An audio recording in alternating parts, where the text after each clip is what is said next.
Thank you so much for staying with us, everyone, and welcome back. The law which guides our elections are so important as it is responsible for the choice of those who lead the nation and where we go about electing them.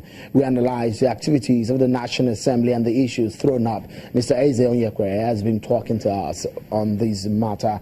He's been in our Abuja studio. Let me quickly take you up because I have loads and loads of issues on these amendments, but we just might be able to take a few of them. The work rate or the success rate of the card reader machine, one we wonder, should we go ahead in the usage of these, considering the fact that if it doesn't work, the incident forms are there. Again, some people will ask, do we need the permanent voter card if there exists the register in some of the crimes in the United States? For example, you just have your national, an ID to go and vote.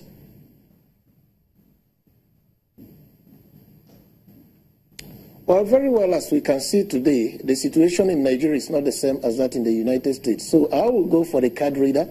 All we need to do is to invest more resources so that there could even be a backup card reader at every polling station, or within say 5 or 6 polling stations, there could be 1 or 2 backups that could be easily mobilized in a space of 30 minutes or at the most 1 hour once the one that is at the polling booth fails. Because our situation is peculiar, we need to introduce more technology into the system so as to be able to move the process forward.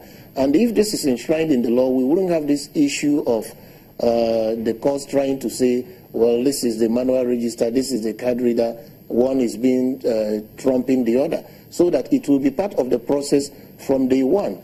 And we know that it will make for more transparency and accountability in the voting process. So I think we should go ahead with it. Well, in these other clients, maybe there is more honesty, and then you have everybody has more or less a national ID card system. So in that kind of situation, it is very easy to identify who is a citizen or who is a resident or who is entitled to vote.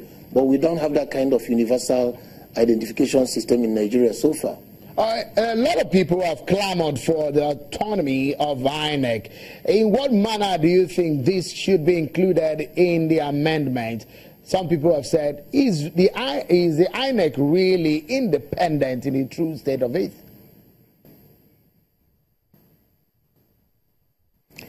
Well, I think it is because of the persons who occupy positions in INEC that INEC doesn't seem independent. First of all, they've been made a first-line charge. Their money goes straight to them. They are no longer going to the executive hand in cap begging.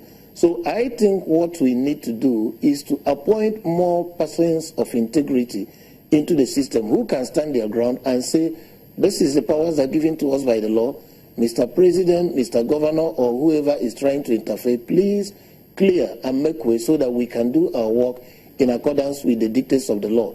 And I think part of the challenge we have in Nigeria is that once we have electoral challenge, we run back to say, amend the law, amend the law. That shouldn't be the case. We are having a deficit of values. We are having a deficit of integrity in the persons who are supposed to implement these laws.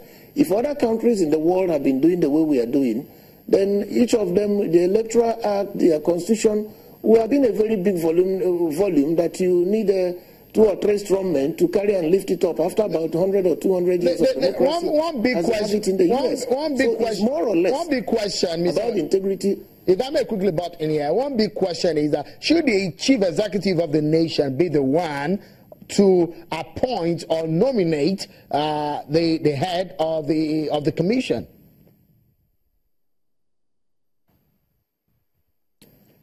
I don't think it is too bad to ask the president to nominate, but we could also have a system where maybe it could pass through a process like the process of appointing judges, maybe come from the judiciary or from some other body. I think the challenge here is that since the president is an interested party, asking him to nominate may seem like being a judge in his own cause. But if the person is an upright fellow, we could have him do the right thing, but it could also be tweaked in such a way that you have another process that will throw up the candidates that will eventually be appointed into the commission or to head the commission. All right, another issue that's been brought up time and time again is the issue of diaspora voting, electronic voting.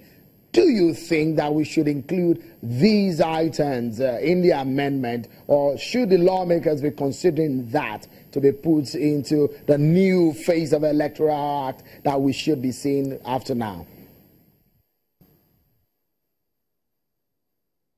I see everything right in giving our citizens in the diaspora the opportunity to exercise their franchise, because if you look at it, they also contribute to the upkeep of our economy. And the fact that they're exposed and they also have seen other systems work will ensure that whenever they vote, it will be in the greater good of the country. We shouldn't be going back. We should rather be going forward. If other smaller countries or other people are doing it, why not? Because it makes the broad pool of those to choose our leaders more broad and more representative of the actual voting population of Nigeria. So I go for it any day. Okay, on a final note now, voter registration. We do see continual voter registration happen very close to an election. Some people will say, why not let it happen across every time you want to register? As soon as you clock the age of 18, you should be able to register to vote. So we expect continuous voters registration, but it shouldn't be like we've had in previous elections where a few days to the election, people are yet to collect their cards. So it should be stopped at a reasonable time before the election so that the INEC and the political parties, everybody will put his hands together and be able to plan for the election. So I don't see the need that a few days to the election, we are still running around with who has collected his card and who has not collected his card. So I think that should be stopped. Let's do the continuous registration. And I think it should also be done in such a way that every Nigerian, even if you registered in Lagos, you should be able to vote from Sokoto or any part of the country, not necessarily at the exact spot you registered, so that people who have left the destination a few days or a few weeks or most of the time could as well be able to exercise their franchise. Okay, thank you so much, Eze ONYEKPERE, that's Director, Center for Democratic Center. Thank you so much for talking to us on the program. And that's our show for today. Many thanks for being part of it. I can see your comment here. But next time, we'll talk about this more and more. I'm sure. Kimale. Bye-bye.